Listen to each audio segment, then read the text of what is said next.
Hello दोस्तों, आपका एक बार फिर से स्वागत है आपके अपने YouTube channel exams daily by Danish में।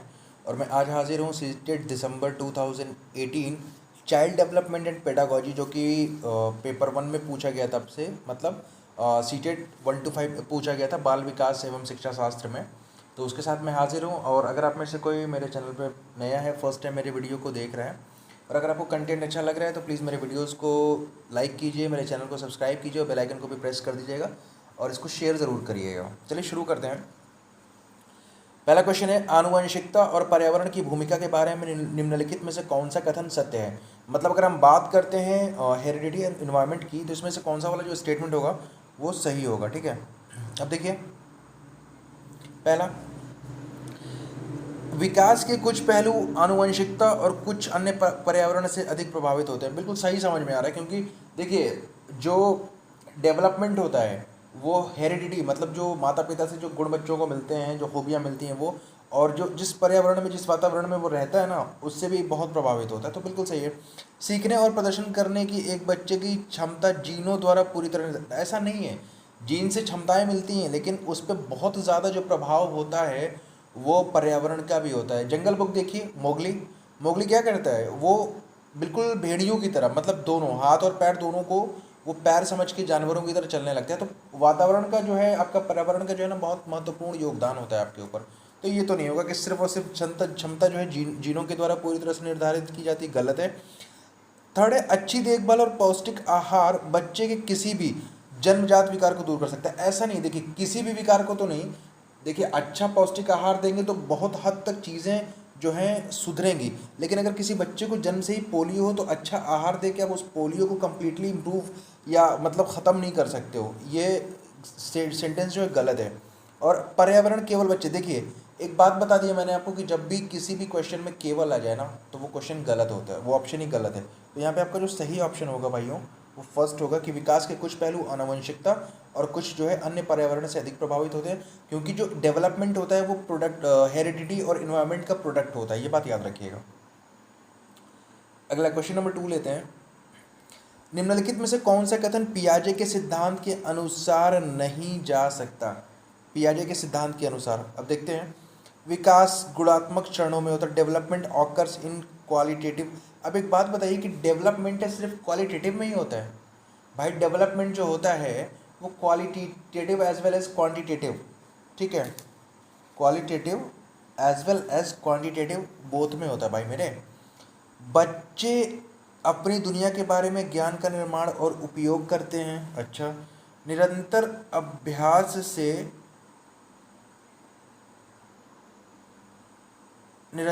से अधिगम होता है बच्चे। अच्छा देखिए एक चीज़ मैं भूल गया, यहाँ पे कौन सा अनुसार नहीं कहा जा सकता है। तो देखिए विकास गुणात्मक क्षणों में होता है, तो विकास गुणात्मक अगर सिर्फ गुणात्मक लिखा होता तो ये गलत होता है।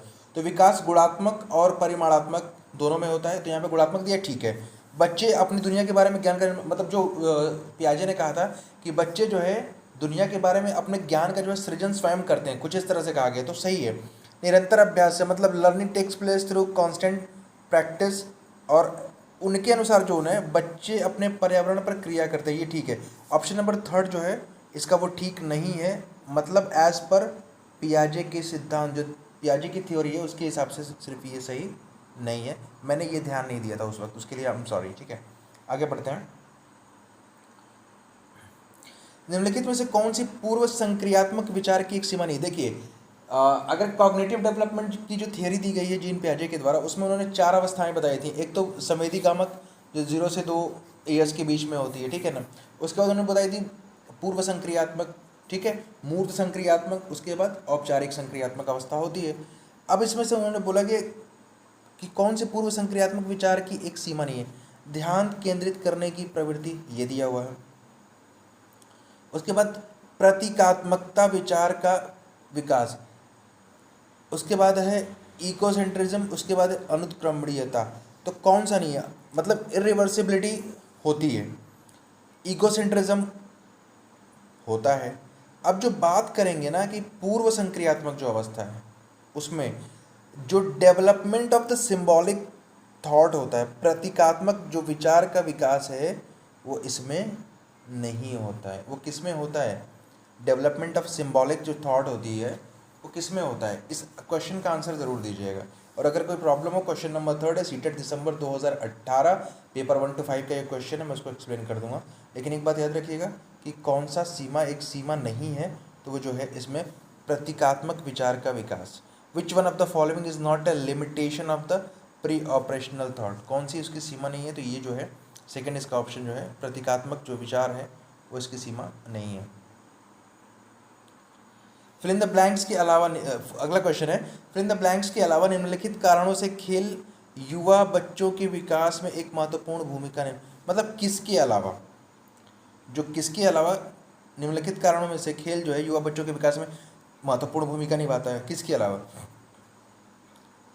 पहला, वे अपने शरीर पर निपुणता प्राप्त करते हैं। अच्छा, वे इंद्रियों को उत्तेजित करता है। देखिए गेम जो है, सही बात है, गेम खेलेंगे तो इंद्रियां जो होती हैं ना उस पर निपुणता प्राप्त होती है, और ये इंद्रियों को उत्तेजित भी करता है। ठीक है, यह समय बिता नहीं यार, ये खेल सिर्फ समय बिताने के लिए थोड़ी खेला जाता है, नहीं ऐसा नहीं है। तो ये वाला जो है, ये वाला देखिए, क्योंकि इसमें अलावा पूछा है ना, तो ये जो थर्ड वाला है आपका, दिस वन, इसके अलावा जो तीनों हैं, ये वे नए कौशल हासिल करते हैं और सीखते हैं कि उन्हें कब, बिल्कुल सही बात है, ये सही है आपका, फर्स्ट सही है, सेकंड। देखिए खेल की बात की जा रही है, ठीक है ना, तो ये सिर्फ समय बिताने का तरीका नहीं है, इसलिए ये जो है ये गलत होगा।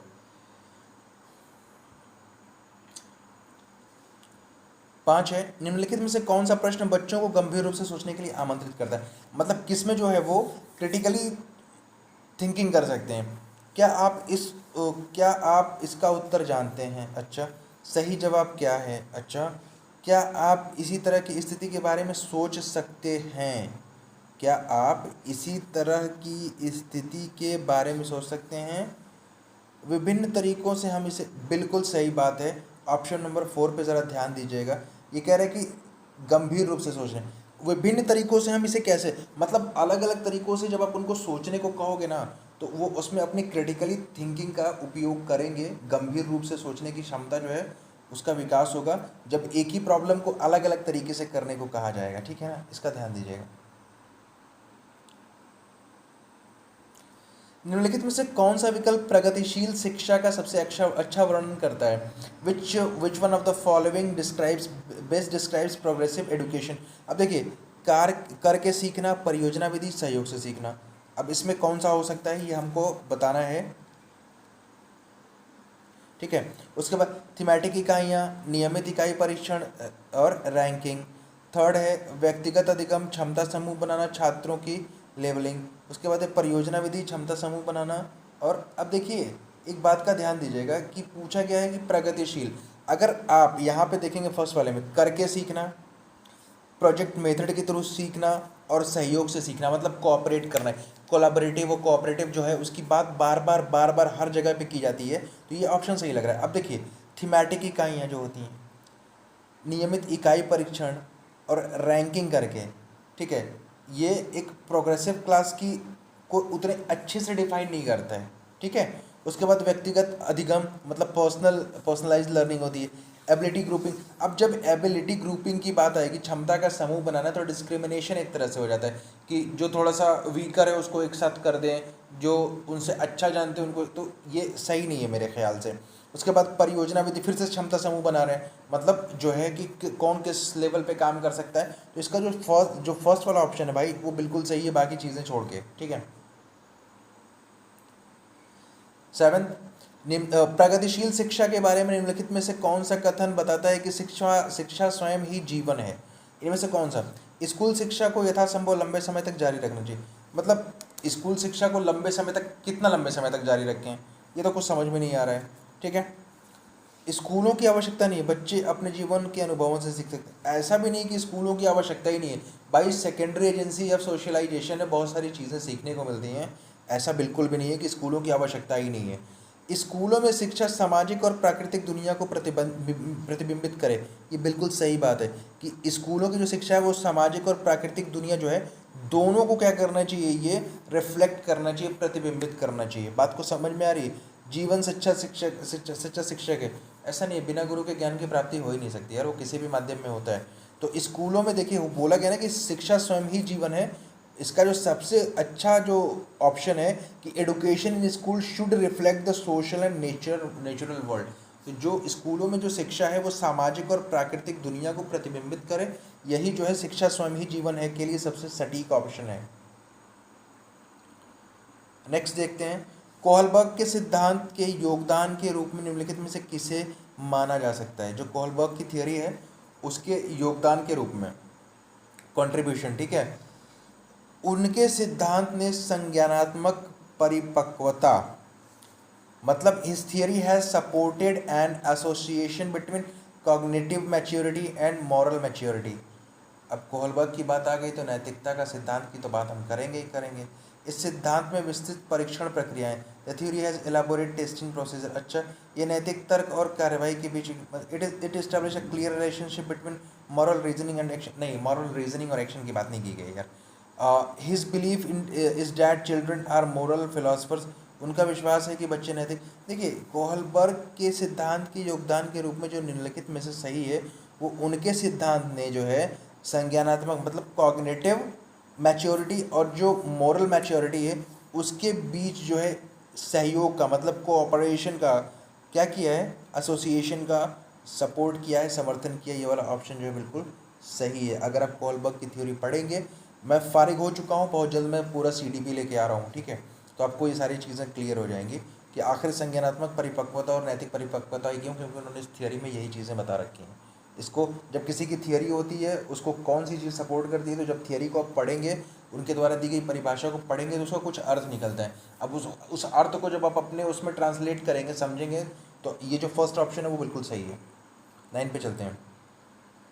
ये देखिए बार बार क्वेश्चन पूछा जाता है, जोन ऑफ प्रॉक्सिमल डेवलपमेंट, ठीक है, निकटवर्ती विकास का क्षेत्र संदर्भित करता है। पहला, उस चरण को जब अधिकतम विकास संभव है, उस विकासात्मक चरण को जब बच्चा सीखने की पूरी जिम्मेदारी लेता है। एक संदर्भ को जिसमें बच्चे सहयोग के सही स्तर के साथ कोई कार्य लगभग स्वयं कर सकते हैं। अब देखिए ये बात बिल्कुल सही है यहाँ पे थर्ड वाला ऑप्शन। क्यों? क्योंकि ये बता रहा है कि उस संदर्भ को कहेंगे आप निकटवर्ती विकास का क्षेत्र जहाँ बच्चे जिसमें बच्चे सहयोग के सही स्तर के साथ। अब देखिए यहाँ पे सहयोग की बात की जा रही है, एक सही स्तर के साथ जब क्या करते हैं, लगभग कोई काम स्वयं करने लगते हैं। बात को समझिएगा, उसी को निकटवर्ती विकास का क्षेत्र कहा जाता है जहाँ पर बच्चा जो है किसी के सहयोग से सही स्तर के साथ जो है स्वयं कोई कार्य जो है कर सकते हैं, ठीक है ना। एक उभयलिंगी व्यक्तित्व, अब उभयलिंगी की बात की गई है, एंड्रोजिनस पर्सनालिटी की बात की गई है। देखिए स्त्री लक्षण वाले पुरुषों को संदर्भित करता है?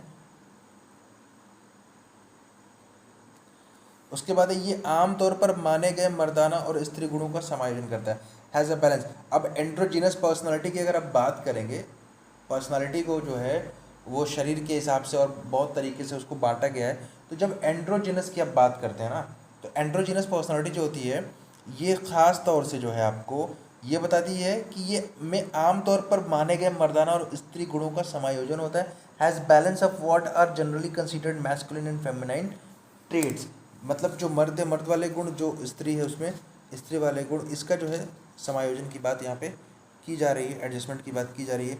ऑप्शन नंबर फर्स्ट जो है आपका सेकंड जो है आपका वही सही है, ठीक है। बच्चे फिर इन द ब्लैंक्स को छोड़कर अन्य सभी के द्वारा लिंग भूमिकाएं ग्रहण करते हैं। Children acquire gender roles through all the following except. अब कह रहे हैं कि बच्चे जो है किसको छोड़कर अन्य सभी के द्वारा लिंग भूमिकाएं ग्रहण कर लेते हैं, मीडिया, समाजीकरण, संस्कृति और ट्यूशन बोला गया। भाई मीडिया के माध्यम से हो जाता है, सोशलाइजेशन के बारे में से हो जाता है, किसका मतलब लिंग भूमिकाएं जो होती हैं, लिंग भूमिका समझ रहे हैं ना, किस भूमि में कौन सा लिंग का इस्तेमाल होगा, ठीक है, किस रोल को कौन सा लिंग प्ले करेगा, इसकी जो भूमिकाएं वो मीडिया, समाजीकरण और संस्कृति के माध्यम से कर सकते हैं।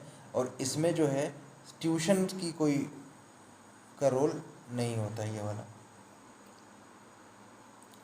मानकीकृत परीक्षणों की आलोचनाओं में से एक यह है कि मतलब one of the critics of standardised tests has been that वे मुख्य रूप से मुख्य धारा की संस्कृति का प्रतिनिधित्व करते हैं, इसलिए पक्षपाती हैं। अच्छा, उनकी भाषा को समझना मुश्किल है, ऐसा नहीं है। परीक्षण बड़ी आबादी पर लागू नहीं किया जा सकते, ऐसा नहीं है। वो बच्चों की क्षमता पर स्पष्ट तस्वीर नहीं। देखिए, इसमें आलोचना की बात की गई है, ठीक है। आलोचना इसकी सही वाली जो है ये कि वो मुख्य रूप से मुख्य धारा, they represent largely the main stream culture and are therefore biased. वो कह रहे हैं कि मुख्य रूप से मुख्य धारा की संस्कृति का मतलब जो मुख्य धारा में जो चीज़ें चल रही हैं, जो संस्कृति चल रही है, उसको ये रिप्रेजेंट करते हैं और इसलिए ये पक्षपाती होते हैं। तो ये वाला जो ऑप्शन है आपका पहला वाला, ये इसमें सही होगा।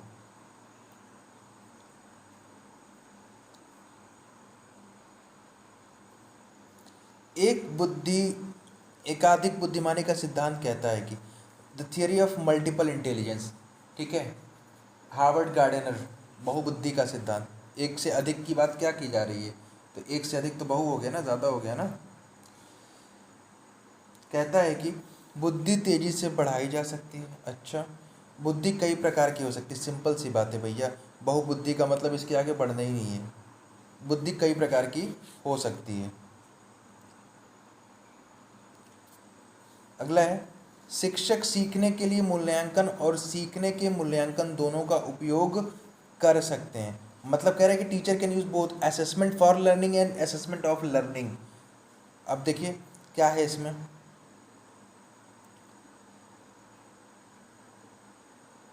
बच्चों की प्रगति और उपलब्धि स्तर को जानने में।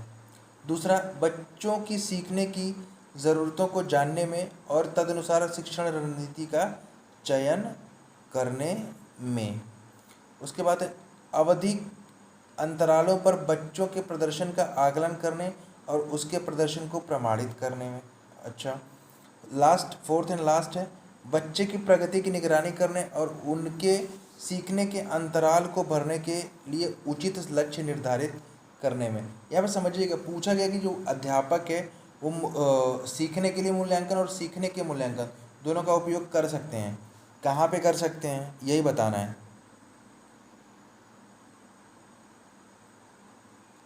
तो हकीकत ये है कि बच्चों की उपलब्धि के स्तर को जानने में, know children's progress and achievement level, उसमें जो है बच्चों की प्रगति और उपलब्धि को जानने में वह क्या कर सकते हैं, सीखने के लिए मूल्यांकन और सीखने का मूल्यांकन दोनों का उपयोग कर सकते हैं। प्रश्न संख्या 15 है, निम्नलिखित में से कौन सा सतत और व्यापक मूल्यांकन से संबंधित नहीं, पूछा गया है यहाँ पे। Which one of the following is not related to continuous and comprehensive evaluation. Option है फर्स्ट आपका, इसे भारत के शिक्षा के अधिकार अधिनियम द्वारा अनिवार्य किया गया है। संबंधित नहीं पूछा है आपसे, ठीक है, तो ये तो सही है। यह शिक्षण अधिगम प्रक्रिया का एक अभिन्न अंग है, सही बात है।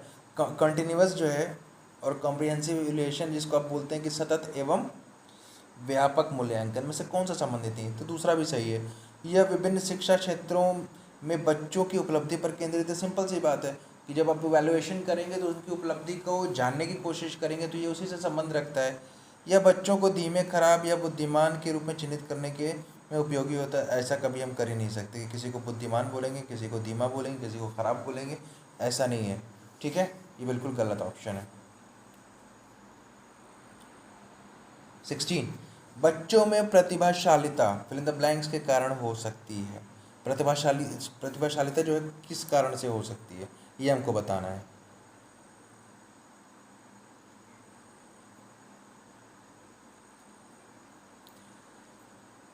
ठीक है, आनुवंशिकता और वातावरण के बीच एक अंतःक्रिया, एक संसाधन समृद्ध वातावरण, सफल माता पिता, एक नहीं। हकीकत तो ये है कि बच्चों में प्रतिभाशालिता जो होती है वो हमको ये बात याद रखनी होगी हमेशा कि वो आनुवंशिकता और वातावरण के बीच एक अंतःक्रिया के कारण ही जो है प्रतिभाशालिता जन्म लेती है। बच्चे जो है प्रतिभाशाली या गैर प्रतिभाशाली हो सकते हैं। 17 है, सामाजिक आर्थिक रूप से वंचित पृष्ठभूमि से आने वाले बच्चों को कक्षा के माहौल की आवश्यकता होती है। जो देखिए, जो बच्चे पिछड़ी जगहों से आते हैं, ठीक है ना, उनको कक्षा के माहौल की आवश्यकता होती है। किस तरह के माहौल की आवश्यकता होती है ये हमको देखना है। पहला है, उन्हें अच्छा व्यवहार सिखाता है, उन्हें सांस्कृतिक और भाषाई ज्ञान को महत्व देता है। अच्छा, उनकी भाषा के उपयोग को हतोत्साहित क्यों करेंगे भैया? बच्चों को उनकी क्षमताओं के आधार पर वर्गीकृत करना है, ना हतोत्साहित करना है। उन्हें सिर्फ अच्छा नहीं, उन्हें सांस्कृतिक और भाषाई ज्ञान को महत्व उनके सांस्कृतिक और भाषाई ज्ञान को महत्व देता है तथा उनका उपयोग करता है। ये बात बिल्कुल सही है। यहाँ पे जो है ऑप्शन नंबर 2, ठीक है। जो फर्स्ट है उन्हें अच्छा व्यवहार सिखाता है, तो अगर उनके सांस्कृतिक और भाषाई ज्ञान को हम महत्व देंगे तो उसमें जो है उन्हें अच्छा व्यवहार सिखाना भी सम्मिलित हो जाएगा, ठीक है ना। 18, कक्षा में सृजनात्मकता और प्रतिभाशाली बच्चों के लिए आवश्यक हस्तक्षेप निर्भर करता है। अब जो है किस पे निर्भर करता है देखते हैं।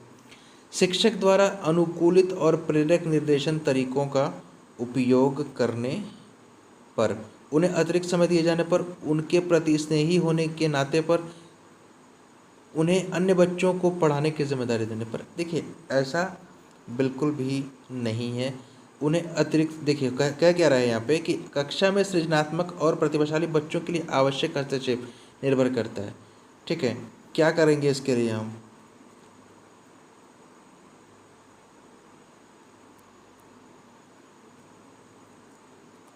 क्या करेंगे? शिक्षक जो है, शिक्षक द्वारा अनुकूलित और प्रेरक निर्देशन तरीकों के उपयोग पर। अब वो किस तरह के निर्देशन देता है, किस तरह से बच्चों से कार्य कराता है कि जो प्रतिभाशाली बच्चे हैं वो कक्षा में क्या रहें, लगे रहें, वो गैर इधर उधर की चीज़ों में ना लगें क्लास में बैठ के, ठीक है। तो ये शिक्षक के अनुकूलित मतलब जो है use of customize and stimulating instruction methods by the teacher, किस तरह की वो निर्देशन से कक्षा को निर्देशित कर रहे हैं उस पर ये डिपेंड करेगा, ठीक है। नेक्स्ट है 19, अति संवेदनशील बच्चों को सीखने में मदद करने के लिए निम्नलिखित में से कौन सा तरीका उपयुक्त तरीका नहीं है, पूछा गया। Which one of the following way is not a suitable way to help hyperactive, मतलब जो संवेदनशील बच्चा, अति संवेदनशील बच्चा है। अब जो है इसका आपको देखिए कि कौन सा तरीका नहीं, यहाँ पे देखा लास्ट वाला ज़रा देखिएगा, फोर्थ वाला इसमें देखिएगा सीधा सा कौन सा नहीं है। ये बेचैन होने पर अक्सर उन्हें फटकार लगाने से बच्चा जो है उसका रुझान ख़राब होगा, ठीक है। वो क्लास में ध्यान नहीं लगाएगा, हो सकता है कि वो ड्रॉप आउट कर जाए, ठीक है। हो सकता है वो उस टीचर से पढ़ना ना चाहे, बहुत सारी चीज़ें हो सकती है। तो फटकार नहीं लगाएंगे आप, तो फटकार लगाना यहाँ पे बस दिया हुआ है तो यही गलत होगा, दूसरा कोई और गलत नहीं होगा इसमें। अलग अलग सोच वाले पैटर्न उन बच्चों की पहचान करते हैं जो अलग अलग सोच वाले मतलब पैटर्न्स ऑफ डाइवर्जेंट थिंकिंग। क्या होता है ये? सिंपल सा है कि वो क्रिएटिव होगा, ऑप्शन नंबर 3, जिसका अपसारी चिंतन जो करता है ना, जो अलग अलग तरीके का, वो बच्चा सृजनात्मक होता है, ठीक है। सिंपल है ये। निम्नलिखित में से कौन सा शिक्षक द्वारा कक्षा में बच्चों के लिए समस्या हल करने के तरीके का वर्णन नहीं कर सकता, ठीक है, नहीं पूछा गया है। अब क्या करेंगे?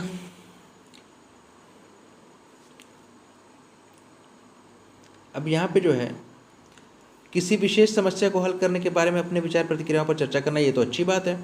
कुछ हल करते समय गलतियों को करने के प्रति ईमानदार रहना, ठीक है। सोच विचार परीक्षण और विभिन्न उत्तरों जैसे शब्दावलियों का प्रयोग करना, ये भी ठीक है।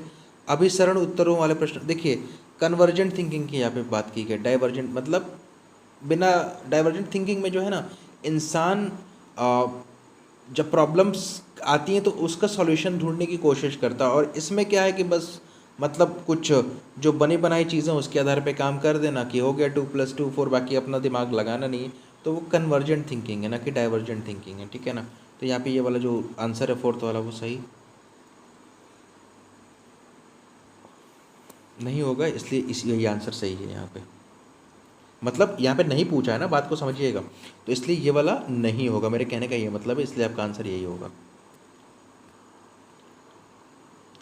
निम्नलिखित में से कौन सा एक संवेग है, मतलब इसमें इमोशन पूछा गया आपसे। इमोशन कौन सा एक इमोशन है? अब देखिए यहाँ पे पहले है मेमोरी, तो मेमोरी जो है आपकी मेमोरी, ठीक है।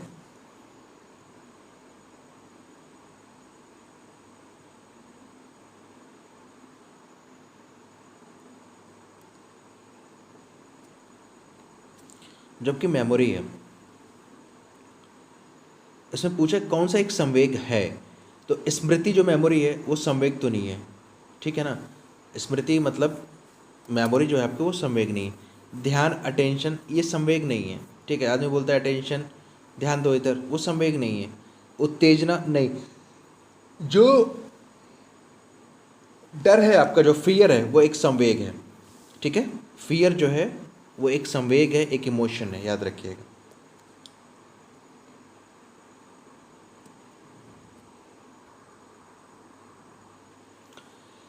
एक 3 साल का बच्चा बताता है कि दूध बूथ पर एक मशीन द्वारा दूध का उत्पादन होता है। अब मतलब वो उत्पादन की बात कर रहा है, ये नहीं कह रहा कि हम वहाँ से दूध लेके आते हैं, वहाँ पे मतलब प्रोड्यूस होता है। निम्नलिखित में से कौन सा बच्चे की समझ का सबसे अच्छा स्पष्टीकरण प्रदान करता है, इसमें से कौन सा वाला जो है उसका उसको मतलब उसके आंसर को या उसके उसके द्वारा कहे गए कथन को स्पष्टीकरण प्रदान करता है। बच्चे को दुनिया का बहुत सीमित अनावरण ज्ञान है। अच्छा, बच्चे का जवाब दूध बूथ से दूध खरीदने के अपने अनुभव पर आधारित है। बिल्कुल सही बात है। अब वो जो बच्चा है ना, देखिए बच्चा दूध बूथ पे दूध खरीदने गया तो मशीन को प्रेस करेंगे, वो पैकेट में डालेंगे दूध, अरे हमने तो देखा आज मशीन से दूध, तो उसको लग रहा है कि जो मशीन है वही दूध बनाती है। तो यहाँ पे जो बच्चे का जो जवाब है दूध बूथ से दूध खरीदने के अपने अनुभव, उसका जो अनुभव है उसके संबंध में आधारित है। बस सिंपल सा इतना याद रखिएगा। 24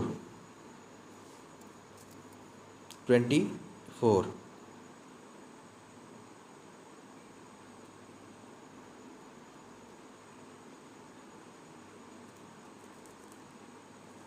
चलिए, निम्नलिखित में से कौन सा शिक्षक की भूमिका का सबसे अच्छा वर्णन करता है, मतलब एक टीचर का जो रोल है उसका सबसे अच्छा एक्सप्लेनेशन कौन सा वाला करता है।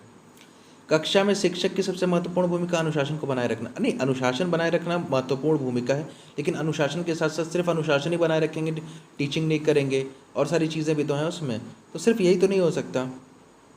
एक शिक्षक को निर्धारित पाठ्य पुस्तक का पालन करना चाहिए, मतलब सिर्फ और सिर्फ बुकिश नॉलेज, बाकी बच्चों को उनकी बाहरी दुनिया से जोड़ने से कोई मतलब है नहीं, जो कि एनसीएफ के अगेंस्ट है, तो बिल्कुल गलत है। तीसरा, पाठ्यक्रम को समय पर पूरा करने के साथ साथ दोहराने के लिए पर्याप्त समय देना, मतलब अब वही हो गया कि ठीक है यार, लेकिन टीचर का क्या रोल है। आराम के लिए जगह बनाना जहाँ बच्चे संवाद और पूछताछ के माध्यम से सीखते हैं, ऊपर वाला ऑप्शन सही है, लेकिन सबसे ज़्यादा सही ये लग रहा है एक टीचर की भूमिका मतलब एक ऐसा जगह तैयार करना कि ये नहीं कि पीट पाट के बराबर कर देना, बच्चे कुछ पूछना भी चाहें तो आपसे ना पूछें। ये प्रोग्रेसिव जो क्लास है ना उसका ये मतलब वो नहीं होता है। प्रोग्रेसिव क्लास ये है कि जहाँ बच्चा एकदम फ्री रहे, फ्री इन द सेंस कि वो अगर आप कुछ पढ़ा रहे हो बता रहे हो तो बच्चा क्वेश्चंस पुटअप कर सके, ठीक है। तो इसलिए आराम के लिए जगह बनाना जहाँ बच्चे संवाद और पूछताछ, मतलब बच्चे जो है वो क्या कर सकें, अपने डायलॉग्स को मतलब आपस में बातचीत कर सकें, अपनी बात को रख सकें। तो जब एक दूसरे से वार्तालाप होगा, एक दूसरे के विचारों का आदान प्रदान होगा, जब थॉट्स एक्सचेंज होंगे तो डेफिनेटली दे विल लर्न, ठीक है ना, उनको कुछ समझ में आएगा, सीखेंगे चीज़ों को अच्छे से। ये वाला सही है टीचर की भूमिका के रूप में। निम्नलिखित में से कौन सी कक्षा समृद्ध शिक्षा को प्रोत्साहित करती है, मतलब यहाँ पे which one of the following classrooms encourages reach learning, मतलब बहुत ही अच्छी तरीके से समृद्ध शिक्षा को प्रोत्साहित करती है। अब यहाँ पे है वह कक्षा जिसमें प्रदर्शित विभिन्न प्रकार की सामग्री बच्चों की पहुंच से परे हो, मतलब बच्चों की पहुंच से परे हो मतलब दूर हो, अलग हो। तो बच्चों की पहुंच से जब सामग्री परे होगी तो बच्चा क्या घंटा पढ़ेगा, है क्या समृद्ध शिक्षा होगी। दूसरा, वह कक्षा जिसमें खुली गतिविधि कोने हों और विभिन्न प्रकार के बाल साहित्य खुली ताक शेल्फ, बिल्कुल सही बात है। जब अलग अलग तरीके के बाल साहित्य रखे रहेंगे ना तो यकीन मानिए उन बाल साहित्यों की जो बुक्स आती हैं ना उनको इस तरह से मतलब कलरफुल तरीके से बनाया जाता है कि बच्चा अट्रैक्ट होगा, उसके पास जाएगा, ठीक है। लर्निंग कॉर्नर्स जो है उत्तर प्रदेश गवर्नमेंट और भी बहुत सारी जो गवर्नमेंट है वो लर्निंग कॉर्नर्स स्कूल में बनवा रही हैं। अब लर्निंग कॉर्नर से ताल्लुक़ ये है, तात्पर्य ये है कि वो स्थान जहाँ पे मतलब बच्चों के बाल साहित्य मतलब उन ऐसी पुस्तकें जो बच्चों को अट्रैक्ट करें, उसको देखें, बच्चे पढ़ सकें। सिर्फ सब्जेक्टिव नहीं है कि सब्जेक्ट की से रिलेटेड सब्जेक्ट की बुक तो उसके पास ही है, अलग अलग और भी बुक्स, मतलब कुछ स्टोरीज़ की बुक हो जाए जो इंग्लिश में हो या हिंदी में हो, ठीक है, इस तरह की बुक्स वहाँ पे मेंशन होनी चाहिए। और आप देखेंगे बच्चों के लिए जो बुक्स आती हैं, जैसे पहले हम लोग कॉमिक्स वगैरह पढ़ते थे तो उसमें जो है ना बहुत सारे मतलब किरदार दिए होते हैं तो जो बच्चों को अट्रैक्ट करते हैं। तो लर्निंग कॉर्नर वगैरह की बात की जाती है, खुली गतिविधि होनी चाहिए, ठीक है। खुली ताक मतलब शेल्फ में रखी हों जो दिन में किसी भी समय प्राप्त की जा सके। कहने का मतलब है कि किताबें उस जगह पे हों जो बच्चा जब चाहे उसको अवेल कर सकता हो, ठीक है ना। ये नहीं कि ताला बंद करके खुद घूम रहे हैं, बच्चे को कुछ आ ही नहीं रहा, मतलब बच्चा पढ़ना चाह रहा है वो पढ़ नहीं पा रहा है। तो मतलब समृद्ध शिक्षा को प्रोत्साहित करने के लिए ये दूसरा वाला ऑप्शन एकदम बेस्ट है। इसके बाद कुछ भी पढ़ने की मतलब ज़रूरत नहीं है आपको इन ऑप्शंस में से। 26 मैं हिंदी में पढ़ रहा हूँ, ध्यान दीजिएगा। निम्नलिखित में से निम्नलिखित में से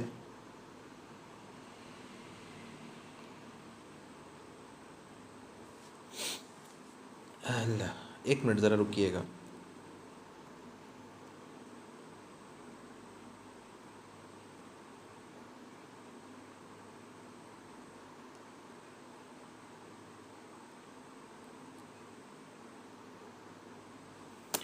निम्नलिखित में से कौन सा कक्षा में पाठ्य पुस्तकों की भूमिका का सबसे अच्छा। अब पहले जो है शिक्षक का पूछा कि अब पाठ्य पुस्तक की क्या भूमिका है। वे कक्षा में उपलब्ध संसाधन और संदर्भ सामग्री में से एक हैं। वे राज्य या राष्ट्र में अधिगम में एकरूपता बनाए रखते हैं। ऐसा कुछ नहीं है कि एकरूपता बनाए रखते हैं। वे अध्ययन के पाठ्यक्रम के बारे में शिक्षकों और माता पिता को मार्गदर्शन प्रदान करते हैं। अच्छा, वे संसाधन रहित संदर्भ में बालकों में रहित संदर्भ में सबसे आवश्यक अधिगम संसाधन बनाते हैं। नहीं, वे कक्षा में, पहला जो ऑप्शन देखिएगा, कक्षा में उपलब्ध संसाधन और संदर्भ सामग्री में से एक हैं। They are one of the resource and reference materials available in the class. ठीक है, वो रेफरेंस मटेरियल हैं जो कि क्लास में उपलब्ध हैं। ये पहला वाला ऑप्शन जो है उसका बिल्कुल सही होगा। राष्ट्रीय पाठ्यचर्या फ्रेमवर्क, नेशनल क्यूरिकुलम फ्रेमवर्क 2005 ने अपनी समझ फिर इन द ब्लैंक से प्राप्त की है। कहाँ से प्राप्त की है अब सर आपको बताना। तो सिंपल सी एक बात याद रखिएगा, कंस्ट्रक्टिविज्म जो एनसीएफ है वो संरचनावाद पे ध्यान देता है। एनसीएफ अभी आगे मैं पढ़ाऊंगा आपको, ये रचनावाद, ठीक है ना, थर्ड वाला ऑप्शन। निम्नलिखित में से बच्चों को प्रेरित समझा जा सकता है यदि, मतलब बच्चे मोटिवेटेड हैं अगर वे अच्छी तरह से वर्दी पहने स्कूल में आते हैं। सिर्फ वर्दी पहन के स्कूल में आ जाने से मतलब बच्चा मोटिवेटेड नहीं, ऐसा नहीं है। वे कक्षा में अनुशासन बनाए रखते हैं। अच्छा, वे सभी उपस्थिति में नियमित हैं। वे शिक्षक से स्पष्टीकरण प्राप्त करने के लिए प्रश्न, देखिए एक बात याद रखिएगा, बच्चे बाकी सारी चीज़ें ठीक है लेकिन सबसे इम्पॉर्टेंट ये है कि एक बच्चे को प्रेरित आप तभी मानेंगे जब वो उसको कुछ प्रॉब्लम हो और वो तुरंत शिक्षक से प्रश्न पूछता है, स्पष्टीकरण चाहता है। तो ये जो ऑप्शन है आपका ऑप्शन नंबर 4 बिल्कुल सही होगा। अगला है, निम्नलिखित में से कौन सा बच्चों में अधिगम में सुधार करने के लिए सबसे अधिक उपयुक्त है। अधिगम में, लर्निंग में इम्प्रूवमेंट के लिए नियमित मूल्यांकन परीक्षा का आयोजन, सिर्फ ऐसा नहीं है, शिक्षक को विभिन्न उदाहरणों और चित्रों का उपयोग करके विषय की व्याख्या करना चाहिए। अच्छा, कक्षा में सभी प्रकार की शिक्षण सामग्री होनी चाहिए। अरे क्या सभी प्रकार की, किस तरह की। शिक्षक को वास्तविक जीवन परिस्थितियों पर बच्चों को एक दूसरे के साथ बातचीत करने में, बिल्कुल सही बात है। अगर बात करेंगे एनसीएफ की तो वो हमेशा बात करता है कि शिक्षक द्वारा जो है वास्तविक जीवन और परिस्थितियों बच्चों को एक दूसरे से के साथ बातचीत करने के में मदद करनी चाहिए। ये वाला ऑप्शन बिल्कुल सही होगा। और आज का लास्ट प्रश्न